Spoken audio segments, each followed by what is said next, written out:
On commence très simplement, et puis en liminaire, ce sera quand même important d'en parler aussi.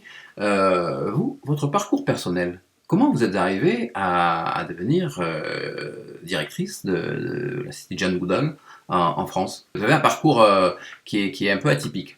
J'ai fait des études de droit et de business. Et donc, j'ai commencé ma vie professionnelle au sein du conseil en entreprise, du conseil en stratégie et en finance. Et un jour, j'ai switché vers le monde des ONG. J'ai d'abord eu la chance de travailler dans le dialogue entre les humains, puisque l'idée était de créer un congrès avec 100 rabbins et 100 imams du monde entier et de faire dialoguer ces deux représentants de religion. Et après ce dialogue entre humains, j'ai eu la chance de croiser Yann Arthus-Bertrand et son équipe et de diriger un projet qui s'appelait 6 milliards d'autres, qui était une sorte de portrait vidéo de l'humanité à un moment T donné. Donc on a interviewé 5400 personnes dans le monde entier en leur posant toujours les mêmes 40 questions. Qu'est-ce que le progrès? Qu'est-ce que la nature? Qu'est-ce que vos parents vous ont transmis? Et ça a été vraiment une expérience merveilleuse et extrêmement enrichissante.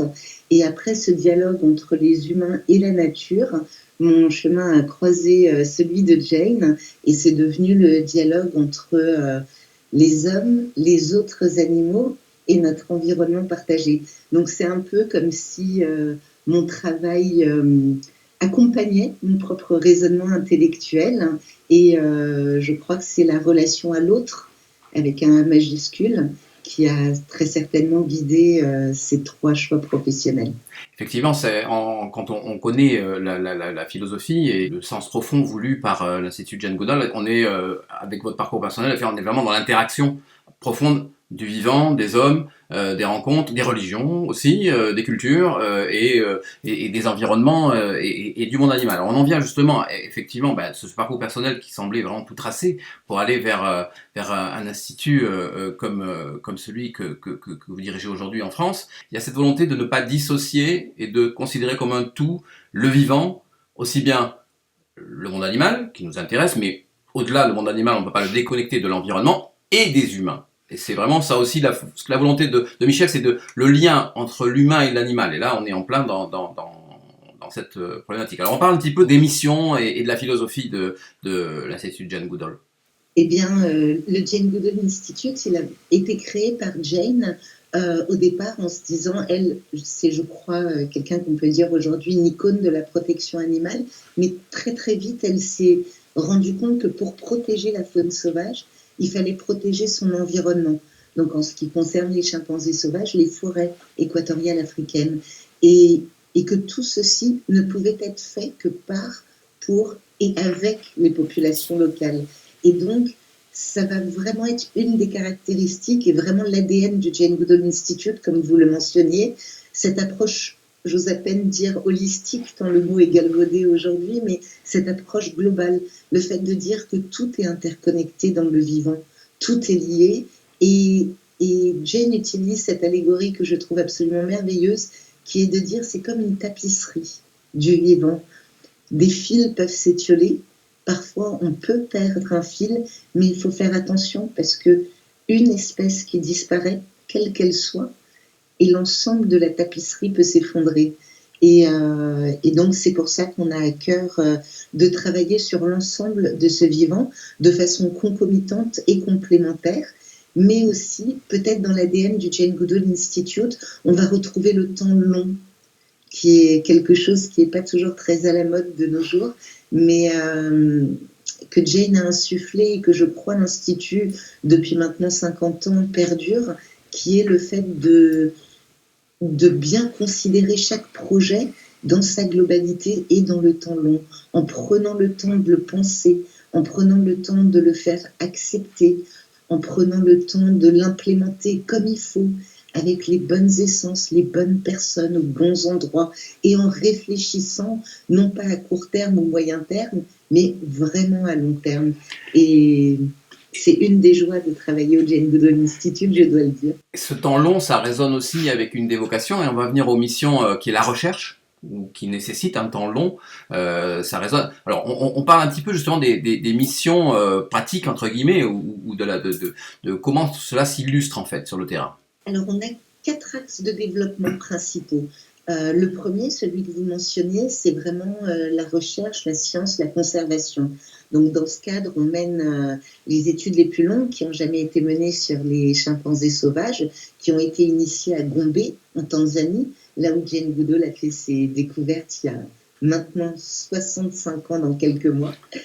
Et c'est vraiment quelque chose qu'on va continuer, des recherches dites fondamentales, mais aussi des recherches appliquées avec les chimpanzés, mais pas uniquement, évidemment. Nous avons plusieurs centres de recherche internationaux.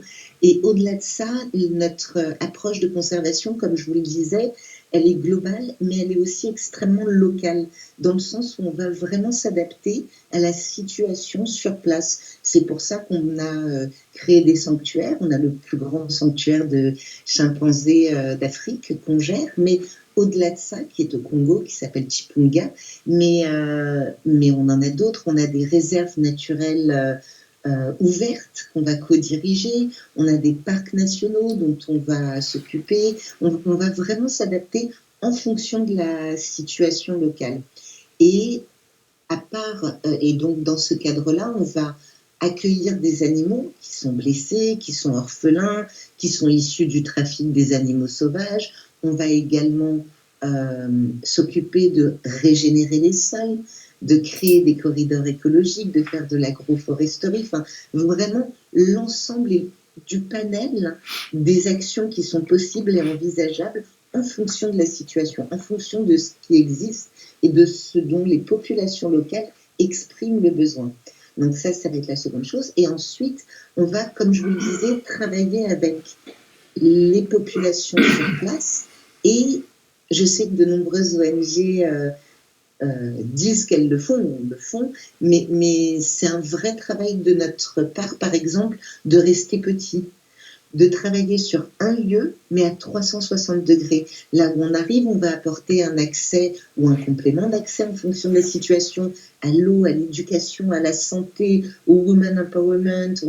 On va procéder à aider au développement économique et social en apportant des bourses, du microcrédit, des choses, mais là aussi, tout est lié, comme on le disait tout à l'heure. On sait tous que pour aider au retour de jeunes filles à l'éducation et au système scolaire, en Afrique, dans la majorité des pays où nous sommes, il y a un drop-off d'environ 70% quand les jeunes filles deviennent menstruées. Et donc, comme beaucoup d'ONG, on peut apporter, par exemple, des bourses pour aider ces jeunes filles à retourner à l'école. Mais comme on disait, la situation, il faut la prendre dans son ensemble. Souvent, ces jeunes filles ne retournent pas à l'école aussi parce qu'on peut considérer qu'elles sont impures ou alors qu'elles n'ont pas la possibilité physique de pouvoir aller là-bas, etc. Donc, ce qu'on va faire, c'est qu'on va apporter, on va créer des sessions de sensibilisation, de santé, où on va apprendre qu'est-ce que les menstruations, etc. On va apporter des machines à coudre, on va aider et des patrons qui vont permettre de faire des serviettes hygiéniques réutilisables. Et avec ça, les jeunes filles vont pouvoir retourner à l'école. Les mamans vont conserver les machines à coudre. Avec des petits prêts de microcrédit, elles vont pouvoir lancer leur propre petite affaire de façon à gagner quelques sous. Et en plus de ça, on va travailler en tontine de façon à ce que chaque groupe se sente solidaire et impliqué dès qu'une jeune fille souhaite ou commence à un petit peu lâcher prise. Donc vraiment, on retrouve cette approche globale dont nous parlions. Donc ça va être le premier axe, recherche, science, conservation. Le deuxième, ça va être le plaidoyer, parce que pour faire avancer les lois, il est extrêmement important de pouvoir accompagner les législateurs au niveau national, comme au niveau régional, comme au niveau international. Et c'est ce qu'on fait beaucoup. On le fait beaucoup de façon très discrète, fidèle à qui nous sommes. Jane Goodall est messagère de la paix auprès des Nations Unies. C'est un titre qui lui va, je trouve, merveilleusement bien. Mais qui implique aussi le fait qu'on fait le choix de parler avec tout le monde, d'avoir un vrai dialogue, là encore, sur le long terme, avec l'ensemble des acteurs qui sont impliqués. On ne parle pas que avec les personnes avec qui nous sommes d'accord pour faire avancer les choses. Souvent, il est bon de pouvoir discuter tous ensemble et c'est ce qu'on essaye de faire. On va beaucoup œuvrer, par exemple, contre le trafic illicite des animaux sauvages. C'est vraiment quelque chose sur lequel nous sommes très présents depuis des décennies, mais on peut travailler sur énormément de sujets, enfin, voilà, des forêts, etc. Donc il y a le plaidoyer qui est très important. Il y a également un pôle de sensibilisation et d'accompagnement des jeunes qui veulent agir pour un monde plus durable. Ça s'appelle, chez nous, ce programme s'appelle Roots and Shoots, donc des racines et des bourgeons.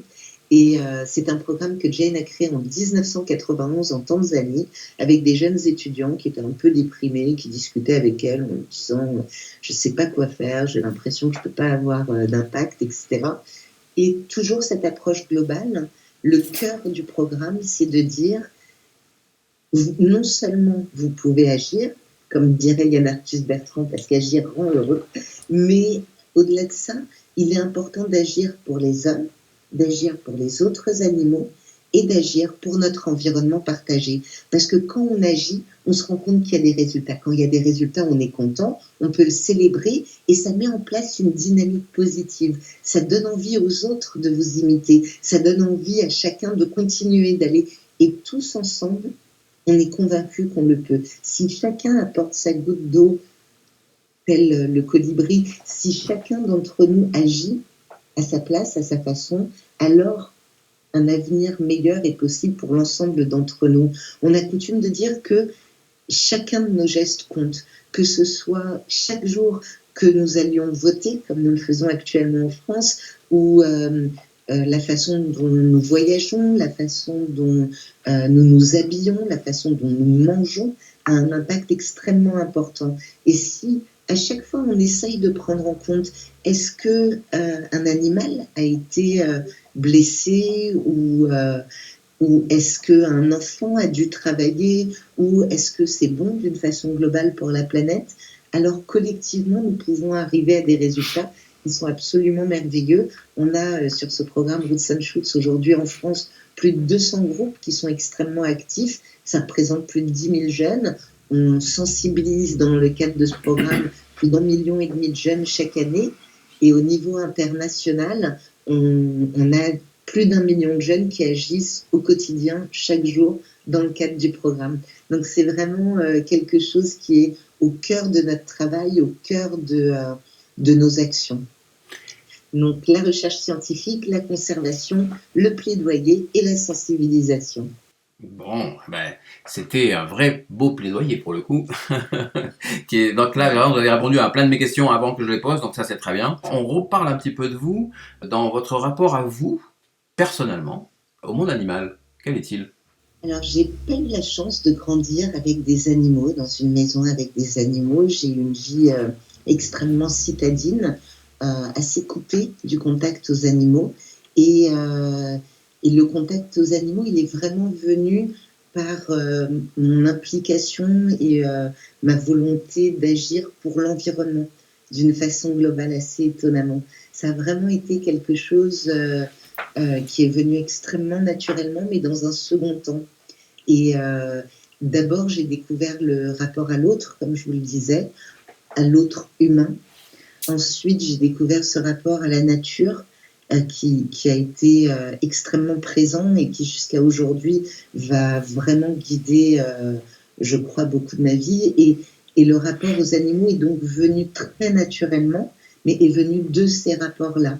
Et c'est, au départ, ça a été plutôt intellectualisé, les souffrances qu'on faisait subir aux animaux, l'impact environnemental, ces fermes industrielles, enfin, vraiment, c'était plus un rapport intellectuel. Et j'ai eu la chance, et bien voilà, maintenant que ce soit plus le cas, entre autres grâce à mon travail au sein du Jane Goodall Institute et à de très nombreux voyages où j'étais beaucoup dans la nature. Et aujourd'hui, j'ai la chance d'avoir moi-même un chien à la maison et de ressentir très profondément ce lien à l'autre, qu'il soit animal et même végétal parfois. Parlez-nous un petit peu de la personnalité de Jane Goodall. Que dire sur Jane? Jane est cette dame aujourd'hui de 90 ans, qui est aujourd'hui une icône de la protection animale, une activiste environnementale de premier plan, mais c'est une jeune fille qui, à l'âge de 20 ans, sans aucune formation scientifique, est partie dans les forêts en Afrique, observer les chimpanzés sauvages. Et là, au bout de quelques mois, elle a fait une découverte qui a révolutionné le monde scientifique. Elle s'est rendue compte que les chimpanzés savaient créer et utiliser un outil. Et ça, à l'époque, c'était la définition de l'être humain. Et donc, ça a changé la place de l'humain au sein du règne animal. Et de là, Jane s'est très rapidement rendu compte qu'il fallait agir pour protéger ces animaux, mais aussi pour protéger tous les autres animaux sauvages. Et qu'il fallait le faire en protégeant leur habitat naturel et avec les populations qui habitaient autour. Et c'est pourquoi, quelques années plus tard, en 1977, elle a créé le Jane Goodall Institute. Depuis, elle a reçu des centaines de prix. Elle voyage plus de 300 jours par an pour échanger avec les jeunes, avec les moins jeunes. Et elle sera en France en octobre. Cette année, on en est vraiment ravis. Et vous, Calice, est-ce que vous avez un animal, alors, toujours le problème, animal totem, animal préféré, répondez-moi ce que vous voulez. Est-ce qu'il y a un animal qui marque votre vie au-delà du compagnon, le chien que vous évoquez, ou est-ce qu'il y a symboliquement quelque chose qui vous plaît, qui vous séduit dans le monde animal, et qui pourrait en faire un peu un animal fétiche? Elle est difficile, votre question, je trouve. J'aime les animaux que les autres n'aiment pas. Je vais naturellement vers les animaux qu'on appelle nuisibles de façon horrible. Je trouve injuste cette hiérarchie qu'on met au sein du monde animal. Je trouve que c'est une approche extrêmement anthropocentrée et dans laquelle je ne me reconnais pas tellement. Par mon travail, je pense que tous les animaux qui font l'objet du trafic, au fur et à mesure des années, des images horribles, des saisies horribles, de